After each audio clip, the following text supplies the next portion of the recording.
Yes, major history, and I was reading the other day about some disturbing news coming from CNN about the current Lieutenant Governor of North Carolina. I believe his name is Lieutenant Governor Mark Robinson. According to this expose, among other things, the Lieutenant Governor has been accused of trolling pornographic websites and making various uh, disturbing remarks, among others being a black Nazi and being a perv and how he liked transgendered sex and so forth and so on. Really graphic and somewhat alarming news.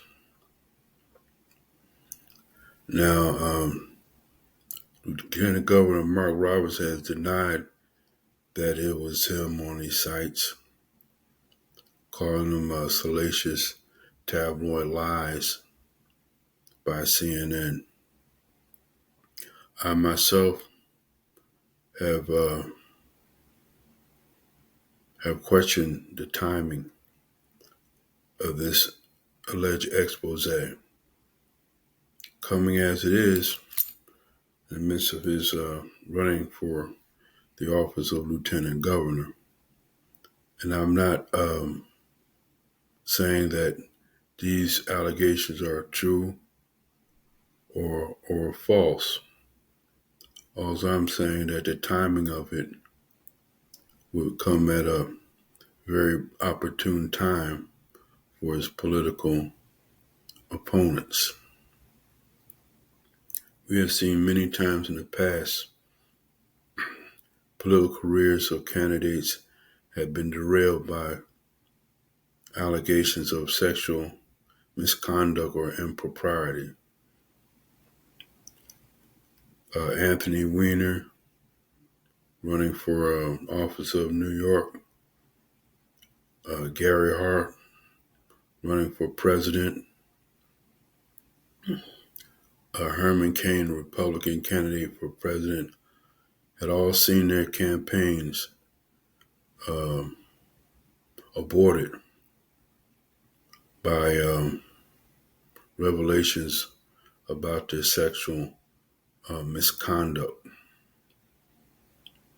And my feeling is if Lieutenant Governor Robinson feels these accusations are untrue and besmirch his character, I would think that I would seek legal assistance and seek to have these allegedly libelous accusations curtailed. RFK Jr., for instance, a magazine, I think it was Fortune or Forbes magazine, one of them made revelations about his uh, various deeds or misdeeds. Apparently, he never contested it because they were apparently true, and he admitted as such. But I don't know whether these CNN allegations are protected by the First Amendment or whether they come under the purview of libel. But I do believe if they are libelous, if I were him, I would seek legal redress. Otherwise, some people might come to the conclusion that there might be some truth to these accusations. However, I do believe uh, due to past history, because of the cases I mentioned, Um, I do believe ultimately he may have to exit the race, not only because of these charges, but some other remarks, controversial remarks that he had made. And I would not be surprised if he does so in the very near future. Thank you.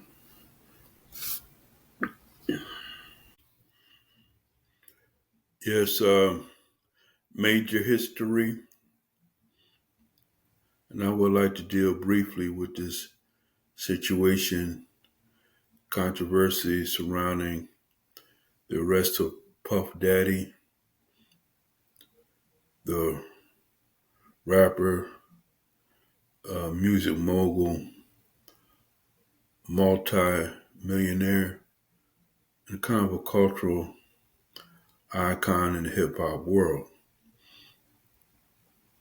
Yes, he was arrested by the authorities on federal charges of sex trafficking and other serious charges and allegations. Uh, I heard this morning that some individuals have called upon uh, Barack Obama, Mayor Eric Adams, and Reverend Al Sharpton to denounce or condemn Puff Daddy in the light of these allegations. They had past associations with Puff Daddy. Real name is Sean Combs. They say that they owe the public the obligation to denounce Puff Daddy. They can be considered as hypocrites because Democrats have been so quick to denounce um, Lieutenant Governor of North Carolina, Mark Robinson, for his lurid post online outlining his graphic sexual desires and radical and racist posts.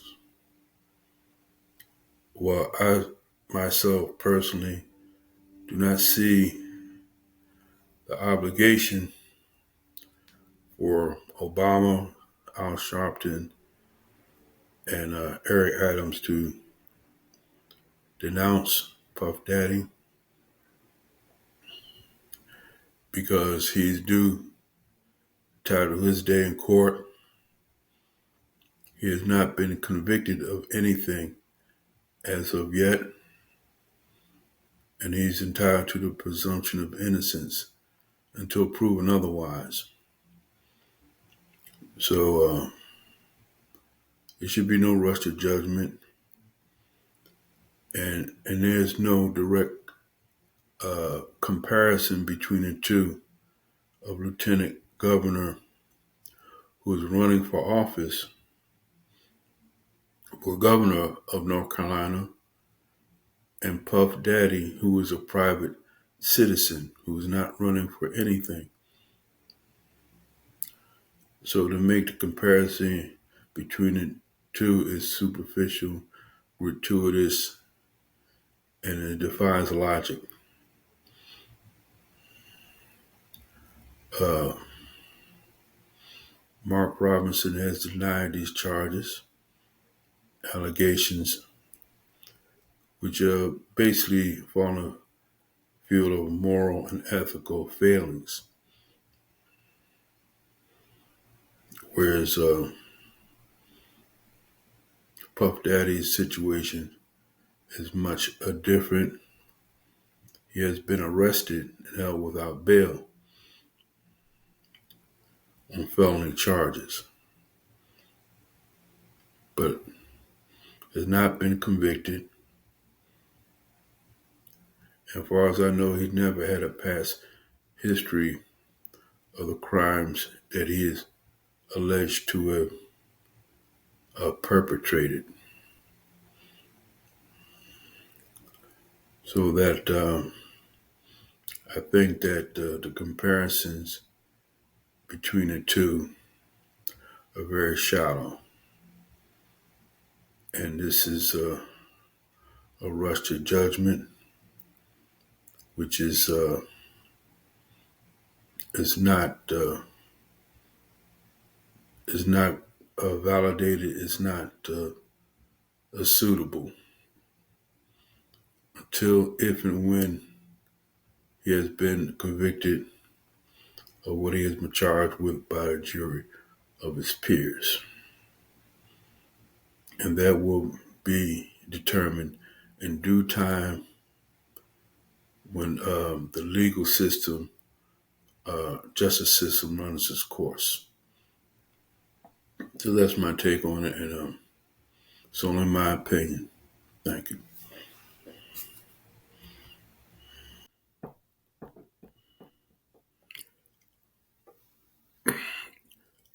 This is major history, and according to news reports, the mayor of New York City, Eric Adams, was indicted on several counts of federal charges yet to be disclosed. And this is a remarkable development because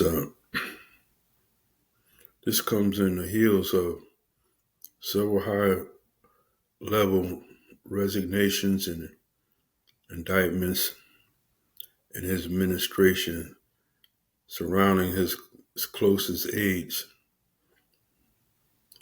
And I can remember in recent memory where a mayor of New York had that many scandals engulfing his administration. You have to go back many years to the days of Tammany Hall in the 1860s and 70s to find that level of corruption allegations and misfeasance in office. Tammany Hall, run by the infamous Boss Tweed and his cohorts, robbed the city of New York blind, stealing uncounted millions of dollars and sums of money. And although there have been other mayors of New York that have been indicted, they were not in office at the time. Mayors Jimmy Walker and Rudy Giuliani, former mayors of New York, have been accused or indicted of corruption while out of office. And this development is really startling. And it speaks to the issue of money and how important it is for candidates to stay in their campaigns. As they say,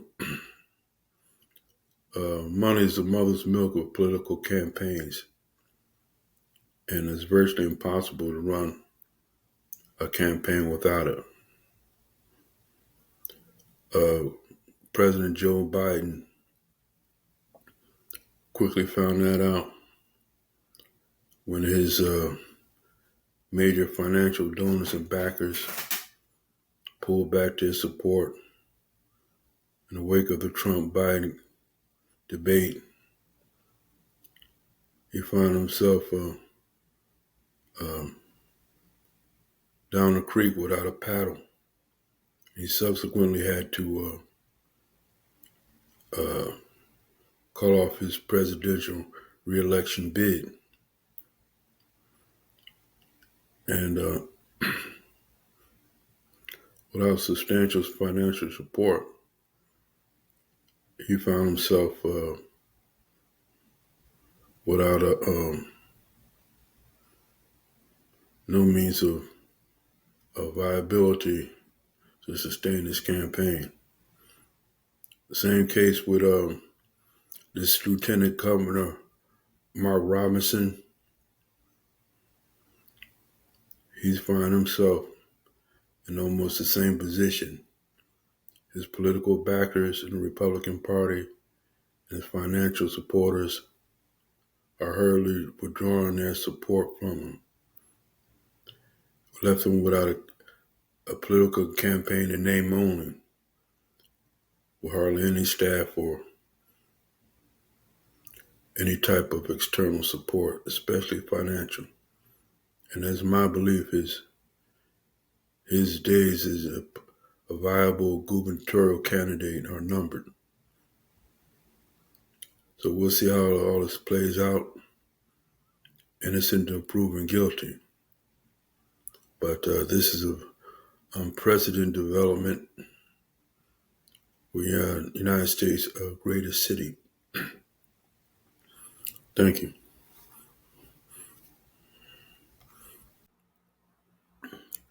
Yeah, this is major history.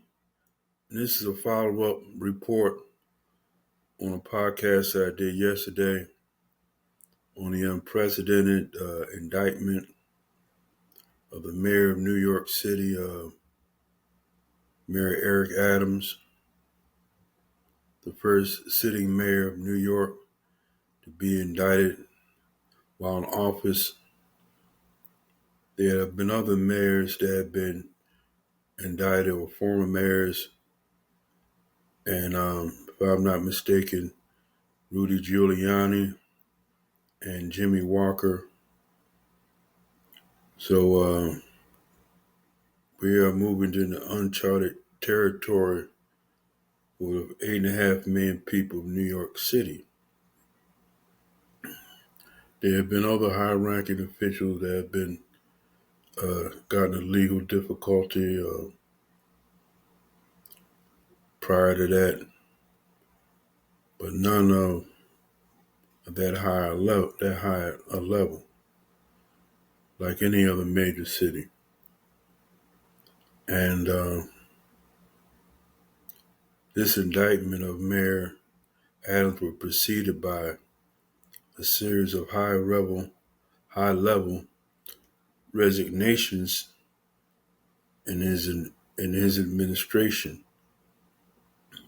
including the chief of police, the chancellor of schools, and other high officials linked to his part of his administration. So this is like the die is being cast. So according to my information, actually the governor of New York can remove the mayor if she felt this is warranted. That's a looming possibility in the days and weeks ahead. To me, I see several scenarios developing in order of likely and least likely possibility. Number one, despite his statements to the contrary, Mayor Adams may well see his position untenable due to the increasing pressure from lawmakers of his own party to step down.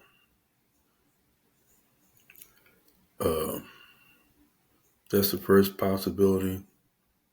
The second is that the governor of New York may remove him for those same reasons. The third, that he might work out some kind of plea deal with the government to avoid jail time. And the next possibility is that he will be going to trial and found innocent or guilty on several or all charges. So, like I said, we're moving to uncharted territory, but I think his stepping down from office is the most likely scenario because of the increasing pressure he is coming under, and that he would do so to preempt the governor from removing him. So we'll just have to see how this plays out. But I have a distinct feeling that Mayor Adams' days in office might well be numbered. But we'll have to wait and see. Thank you.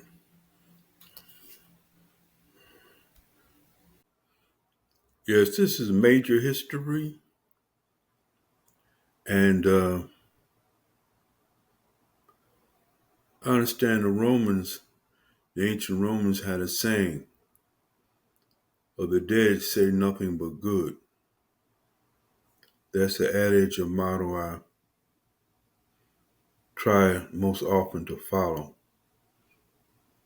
And sometimes I fail to do so, but be that as it may. I just heard recently the passing of the NBA star Dikembe Mutombo, and also Major League Baseball star Pete Rose. And two have very different and contrasting paths to greatness. Of course, Pete Rose once played for the Philadelphia Phillies, and Dikembe Mutombo played for the Philadelphia 76ers. So they both have a Philadelphia connection. And I saw both of them careers in my lifetime. Pete Rose, his one of his claims to fame is that he has the most recorded hits in professional baseball history that has yet to be equaled. And he played a critical role in the Phillies achieving a World Series. I believe they gained a title in that year. But as it happened, Pete Rose was banned by the Commission of Baseball for illegal betting on baseball, which he denied for many years before finally admitting it to it. But not only he was banned, he was also denied entry into the Baseball Hall of Fame for his habit of gambling.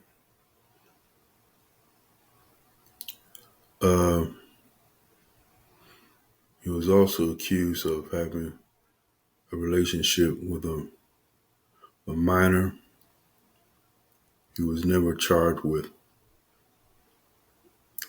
So he has a somewhat mixed legacy.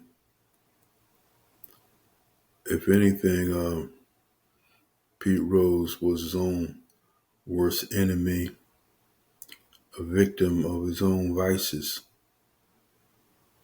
of which he was called to account for. And Dikembe Mutombo also was entered into by contrast, into Basketball Hall of Fame because of his achievements on the court, being one of the greatest defensive players of all time in baseball. He had a stellar career, played for several teams. Also, he was a philanthropist, a humanitarian,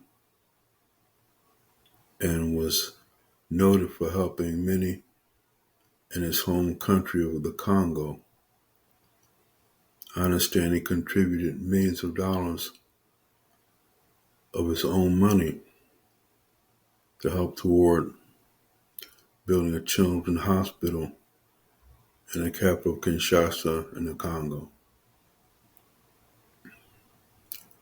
So,